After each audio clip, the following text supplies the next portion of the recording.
Hello, good evening. Today's topic is going to be about medicine, about healthcare technology.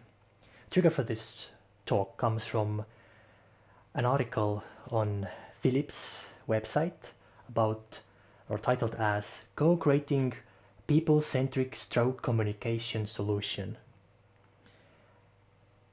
And without further ado, let's dive in. What is a stroke?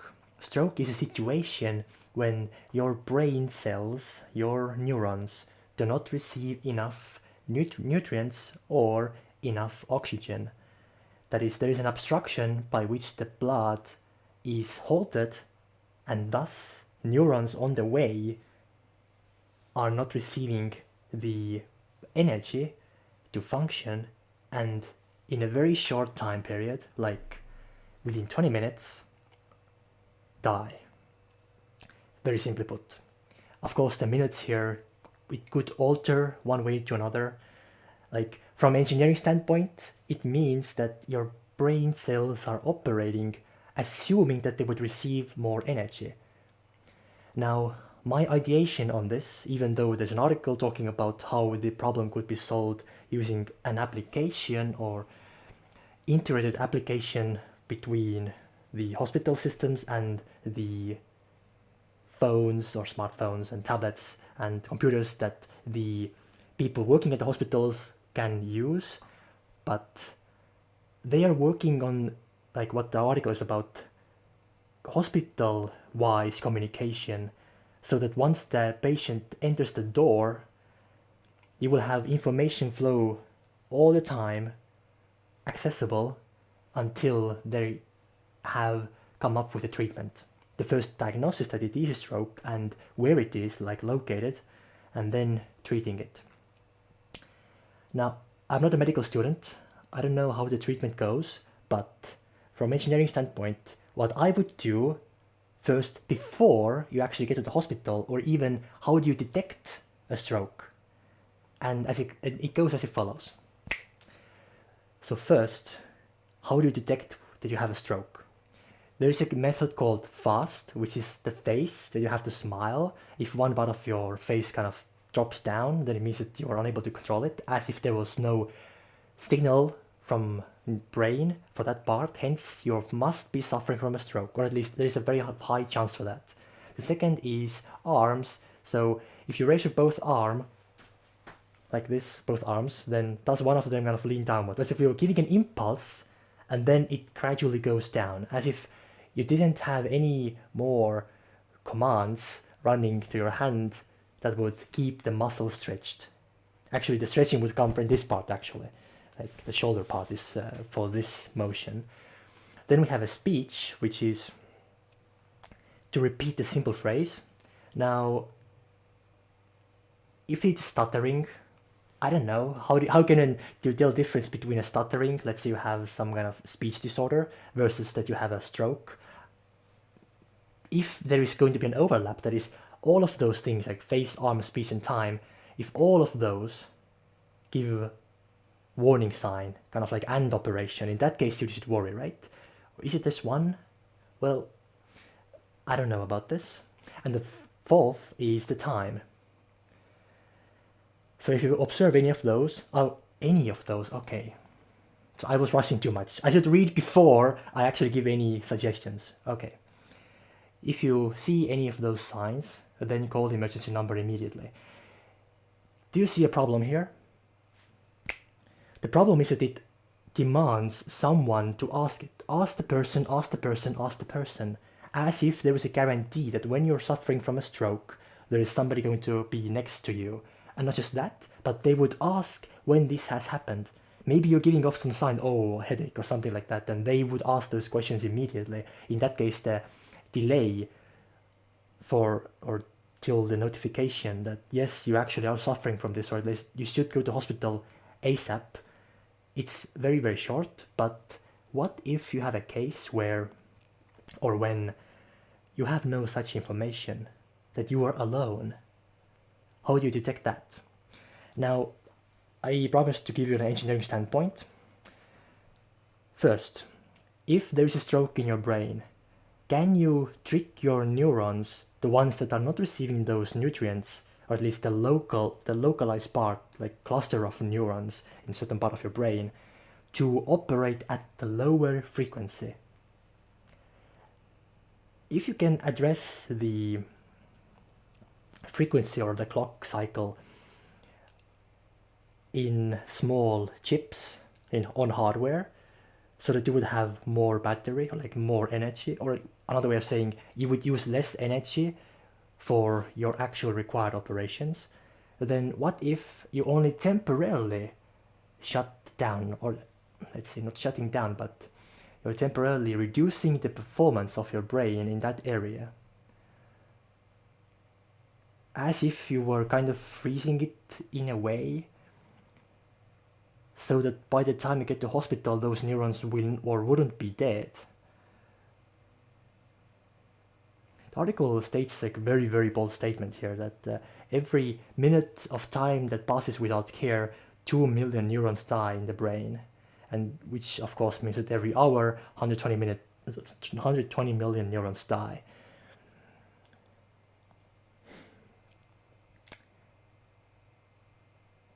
I'm lacking knowledge in that department, but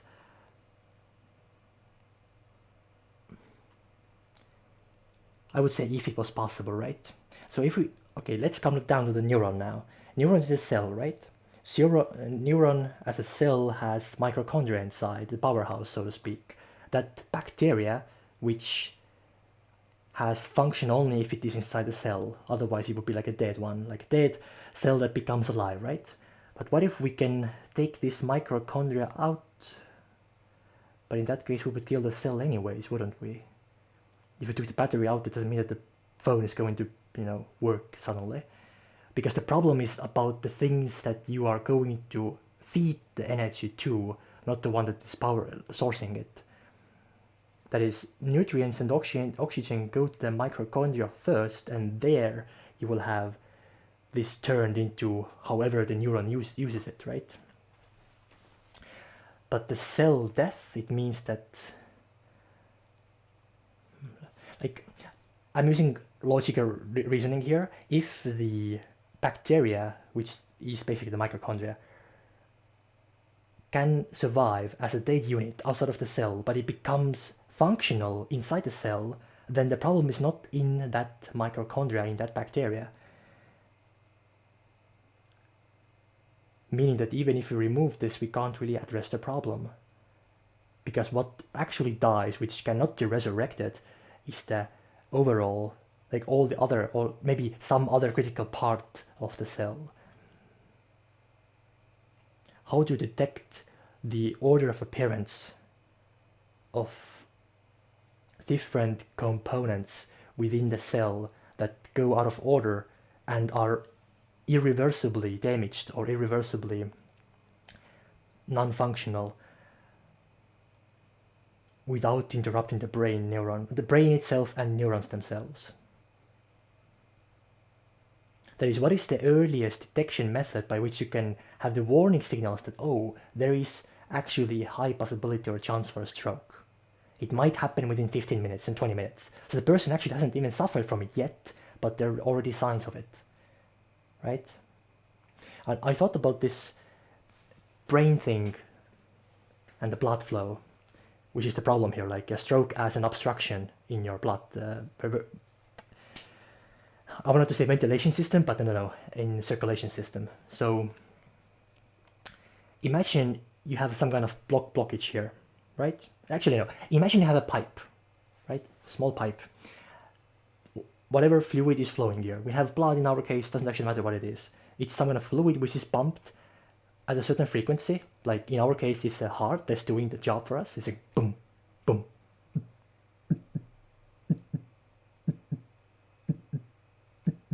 And by the way, it's going to be a little bit delayed, so that once the heart goes, the blood actually, the pressure that it created for a moment, this has to go through the bloodstream and actually reach that point in the head. So this the first point of thing, delay because of the distance.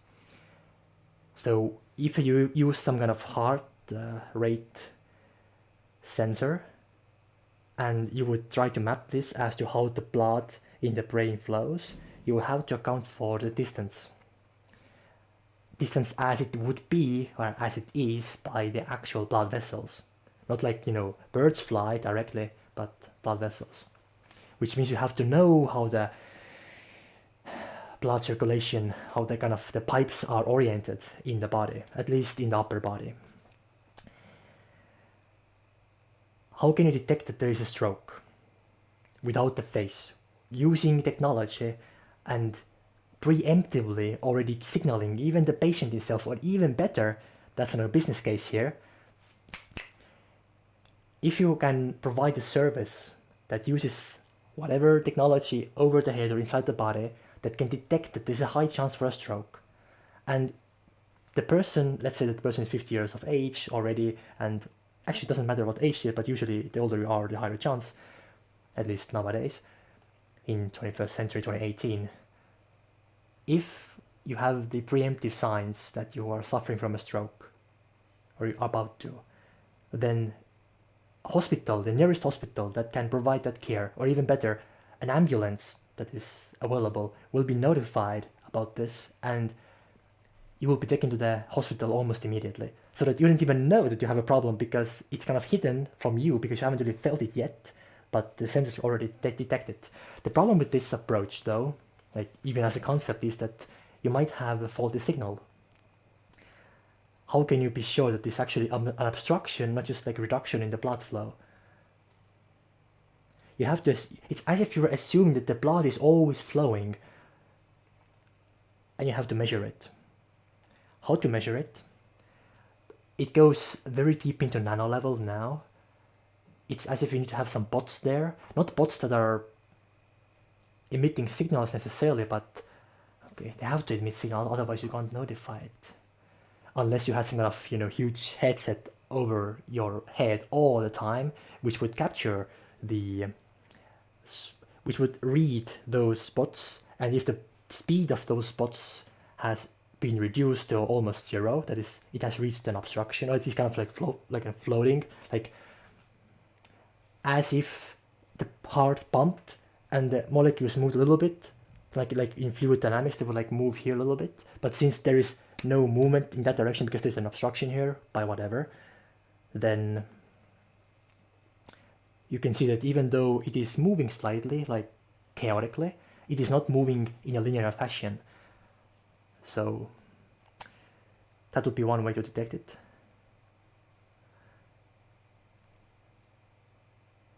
And by the way, I so talked about the pipe thing, right? Now imagine, back to the point, the pipe here, if you have a blood flow, whatever molecules you have here, let's say you place an object here that you can detect, it would always move with the flow, right? Assuming that it's not going to get lost on the way or whatever. It's not going to dissolve in the blood, it's not going to be attacked by the immune system, so you can detect it and it is always there. First, because it's blood circulation system, that little object will only detect if there's an obstruction if it reaches that part, right? So how can you guarantee that this one object will always be in every part of the brain whenever there's a high chance, or like there's a chance that there will be an obstruction? Meaning that you would need to have more of those in your blood system, right? In your circulation system, like massively more, because you never know which one of them, kind of like ants, which one of the ants would detect that there's a danger on the path, right? And then notify. But the notification, because we don't really want to use invasive technology here, we have to like non-invasively do it. Okay, you might take a pill, in which case the whatever objects, I call them objects as a mathematician would in abstraction, right? Which are in the bloodstream, and they would be carried along in the body, but the notification would work as in chain reaction between those objects. So that, or units, if you talk about practical, like real life things. One is like obstructing, another obstructing, third oh, that's the thing.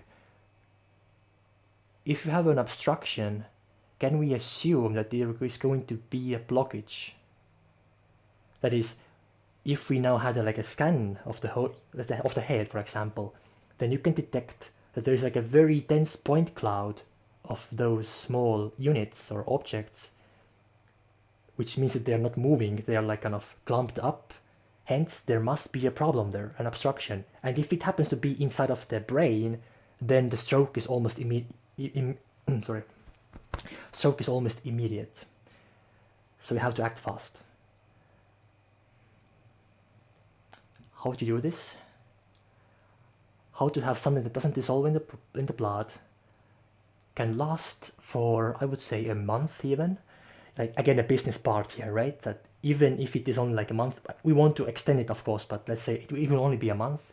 If you want to have more of this kind of insurance, you have to buy the pills and you have to pay for the subscription. So in case it really happens, you will have like early notification, which is connected to the hospital, right?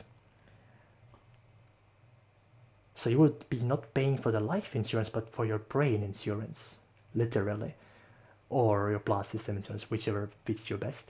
So, like by naming convention, usually when you say brain, people are like, oh, leave me alone, right? But you like blood. Well, maybe it works for some people, doesn't matter right now. It's just like how to convince people, how to convince the customers, right? And the whole idea is that first, it can be applied to healthy people who are not having any stroke yet, but they would have the insurance anyways. So for a business case, you would already, receive money, as it is with insurance, as always, but also work for those patients who are at high risk of suffering from a stroke. The article says that every 6 seconds a person dies from a stroke. It's a pretty bold statement again. Every 6 seconds. So if we have like 7 billion people, like this is the data, like is it already, I don't know the sample set here, it probably goes by the hospitalized cases, in which case you actually maybe can't apply this to the whole population on Earth. 7 billion would be a little bit too much, but maybe they use already this approach here to narrow it down. Like, I don't know how the calculation is done here. So the statement might be based on statistical analysis based on 2 million people, for example, who have died within the previous, I would say, 10 years. And then they're going to amplify this as if it would apply on 7 billion people, and then narrowed it down again on the time, on average, per second. And then they give me this result. Well, I don't know. That's the problem with statistics. Unless you know how it's calculated, even if it is a bold statement, even if it motivates you, you should still be critical about this. But that's just the article part. As for the ideation itself, blood flowing, you have to detect that there's an obstruction. Now the question is whether the object is going to be like chaotically moving in there, like a little bit like this, moving, because the blood is still flowing in the overall system, right? The pump is still working. If you suffer from a heart attack and stroke, like that would be like very bad luck. By the way, I would even say that if you suffer from heart attack, you wouldn't have any blood flow through the brain anyways. Like that's the problem with heart attack, like in general. It's not about the heart itself, it's about the brain. That's what I mentioned the 20 minutes beforehand. But this also means that the 20 minutes actually applies regardless whether you have like localized or general. It's just that with heart attack you collapse almost immediately, so there would be like easy detection system. The problem is that you're not able to self-sufficiently operate anymore, right? It's very sudden, like impulsive, but impulse. But with stroke, you are still able to do something, right? Which means that even if you are alone, you could still, I don't know if driving would be a good idea, but at least order a taxi, just whatever. Okay, ambulance would be like a better option here, obviously. Like the system here was about notifying the hospital and this hospital coming to you so that you can already do something in the ambulance, right? In the ambulance car. And the taxi would be like a bad solution in that case, because that will already take, like, depending on where you are and what the time of the day, it could take like 5 to 10 minutes already, right? And taxi does not have blue kind of sirens, so it can't really speed because you think you have a stroke. Just use case, it could happen like that. But again, back to the main point. Ideas regarding detecting a stroke. The article by the Phillips talking about the hospital side, but I'm focusing more on the user level, not user interface, but user internals, literally. Your physiology. And to be a little bit more specific, your blood flow and your brain. How can we detect that there is now an obstruction, either by some objects or something in the blood that doesn't dissolve in the blood, that is not attacked by the immune system, that lasts for at least a month, okay, maybe a week, but it can't be every day. It's as if you have to take pills every day. That would just be like markers inside of your blood system. And then ideating that you could use some kind of beacons in a way that objects themselves would signal one another that, hey, I'm moving at that speed, oh, I'm moving at that speed, I'm moving at that speed, and they all gonna signal like this to each other, right? And then at one point, one is like, oh, I have 0 speed, 0 speed, 0 speed. Another object comes in, also 0 speed, you know, kind of clumping up. And then at one point, let's say, there are 20 of those giving that signal in the same localized area that are close to one another. That is, in a system, you have one object receiving 19, let's say 20 would be the number, receive 19 signals that, oh, I'm not moving. And you have 19 of those. In that case, there are at least 20 objects that are clumped in one space. And because they're in the blood flow system, like blood circulation, they should be on the move all the time. The problem is here, how do you define the frame of reference? It has to be something on the blood vessel itself. How can you... It's as if you need to have some markers first penetrating the wall of these blood vessels, but that's already like invasive and it's too complex. You see, engineer, right? And when I have a requirement, it's not dissolvable and it's not attacked by your immune system, that's already a big deal. If you could get through these, that is, there is some kind of thing that can still be in your blood system for a very long time.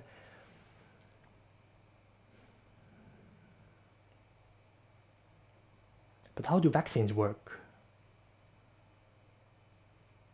Wait, vaccines are actually teaching material, right? A very small quantity so that your body can adjust. So body will already have its... That's an immune system thing, it's a little bit different. But still, how it enters your body is still through the blood vessel, right? Like bloodstream. I'm trying to figure out what is the combination here that you could apply. Given that it's about the mobility. If we go with the solution within the cell itself, that the cells themselves become beacons and they signal by their performance drop that, oh, I'm about to die, and not by natural death. Can I say natural death for a cell? But whatever. And instead, I'm suffering because I don't have enough energy. The powerhouse doesn't give me enough because the powerhouse itself doesn't have any input. But I told that the mitochondria is a bacteria which can still survive outside of the cell, like in a dead mode, and then re-invoke it. But if the cell dies, what happens to the mitochondria in that case? If it would be like exiting the cell, like pooped out, and you now have these mitochondria floating in the blood system, and you detect those, and indirectly say that, hey, there must be a cell death. Can you do that? But mitochondria, like I'm imagining this in a Kurtgesagt manner, this kind of image, as if you had like cells moving around, and then one of them dying, and then this as if there was like an explosion that the cell kind of cramped or just, right? And then the mitochondria came out and floating in the system and just, it would be exited from the circulation or by your kidneys, for example. You're peeing it out, or sweating it, I don't even know. And it could happen all the time because your body replaces cells continuously. But how can you now detect it's happening in the brain and you want to react to this very fast?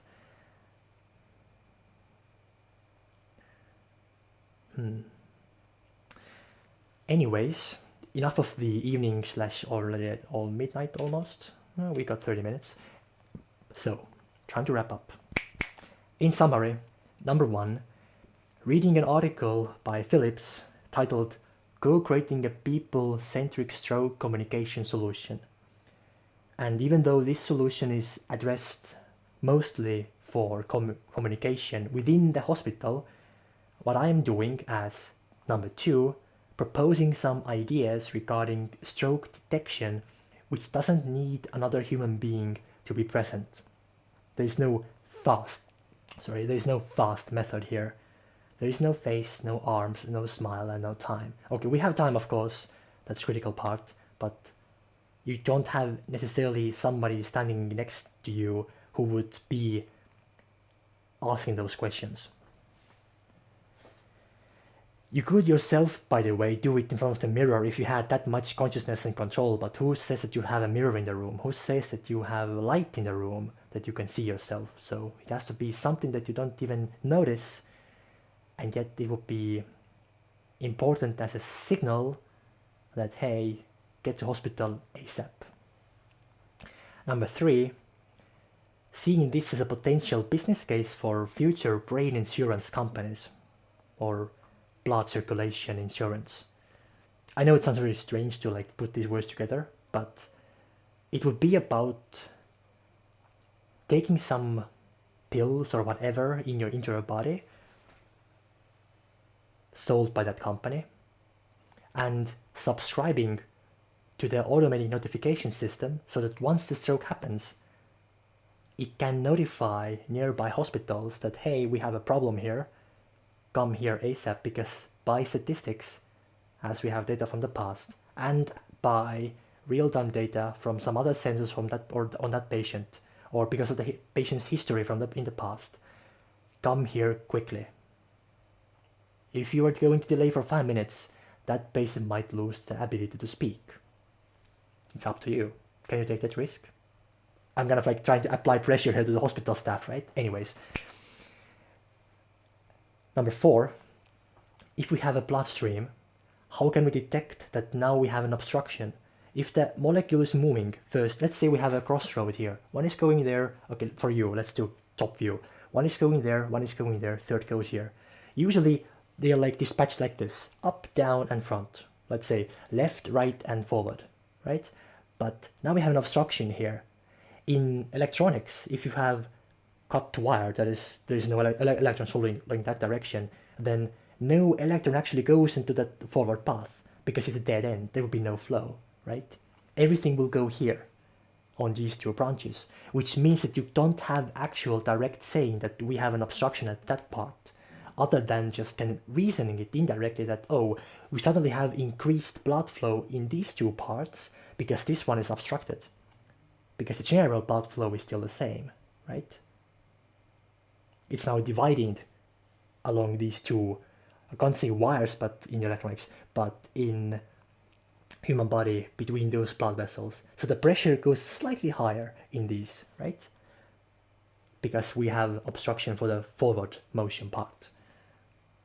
However, though, as the pump is, like our heart is pumping, so that, of course, it doesn't move like this, right? It goes like,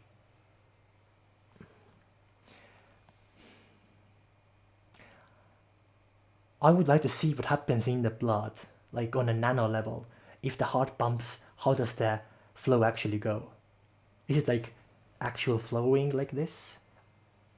Or is it like just like micro kind of movements for the pump itself?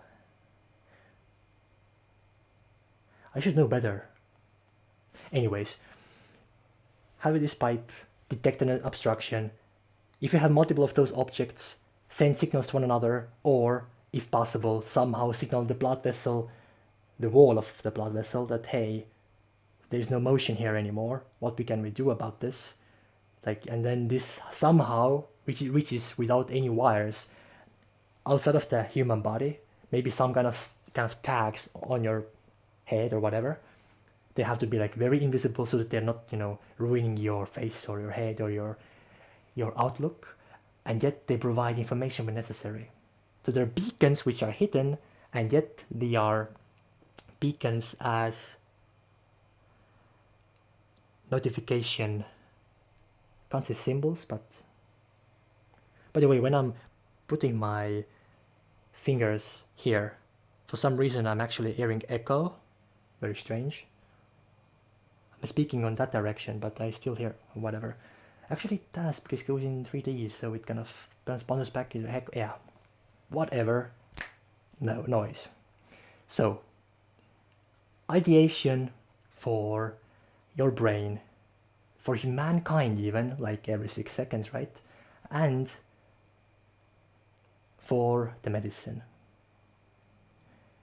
And even though you would require like 100% guarantee, very high reliability and all that, as it is in medical systems, I would test this on some people, or because we're talking about blood flow technically, at least on some hamsters or rats, to see whether it is possible to use some notification before the stroke happens, so that you would still have your 120 million or whatever number of neurons saved. And as always, as on my side, thank you for listening. Thank you for watching. Thank you for thinking. Thank you for joining. And thank you for the health. Bye.